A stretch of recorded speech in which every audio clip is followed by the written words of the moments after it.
সোমবার গভীর রাতে 3:30 নাগাদ সমাজ মাধ্যমে পোস্ট করে ইরান ইসরায়েলের যুদ্ধবিরতি ঘোষণা করেন ট্রাম্প।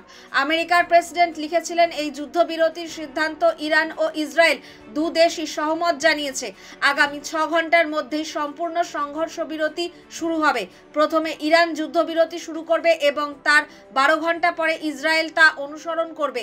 24 ঘন্টা পর দু দেশের মধ্যে 12 দিনের টানা যুদ্ধ শেষ বলে ঘোষণা করা হবে। ইরান ইসরায়েল যুদ্ধবিরতি নিয়ে আমেরিকার প্রেসিডেন্ট ডোনাল্ড ট্রাম্পের দাবি উড়িয়ে দিয়েছে তেহরান। এরপরেই ফের পশ্চিম এশিয়ার পরিস্থিতি নিয়ে সমাজ মাধ্যমে আরও একটি পোস্ট করলেন ট্রাম্প। আমেরিকার প্রেসিডেন্টের দাবি, ইসরায়েল এবং ইরান প্রায় একই সঙ্গে তার কাছে এসেছিল, দুই দেশই তার কাছে গিয়ে শান্তির কথা বলে।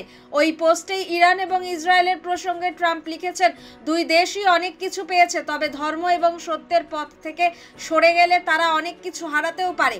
ঘটনাচক্রে ট্রাম্পের এই পোস্টের 2 ঘন্টা আগেই যুদ্ধবিরতি সংক্রান্ত মার্কিন প্রেসিডেন্টের দাবি উড়িয়ে দিয়েছেন ইরানের বিদেশমন্ত্রী আব্বাস আরাগচি। সমাজ মাধ্যমে আরাগচি লেখেন, যুদ্ধবিরতি নিয়ে কোনো সমঝোতাই হয়নি। এ বিষয়ে ইরানের সামরিক বাহিনী পরে চূড়ান্ত সিদ্ধান্ত নেবে। ট্রাম্প ঘোষিত যুদ্ধবিরতি ইরান অস্বীকার করার পরেই মার্কিন প্রেসিডেন্টের এই পোস্ট যথেষ্ট তাৎপর্যপূর্ণ বলে মনে করা হচ্ছে।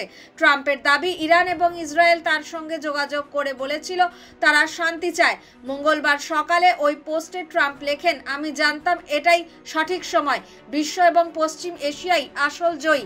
আগামী দিনে দুই দেশেই ভীষণ শান্তি, সমৃদ্ধি এবং ভালোবাসা আসবে। তারা অনেক কিছু পেয়েছে, তবে ধর্ম এবং সত্যের পথ থেকে বিচ্যুত হলে অনেক কিছু হারাতেও পারে।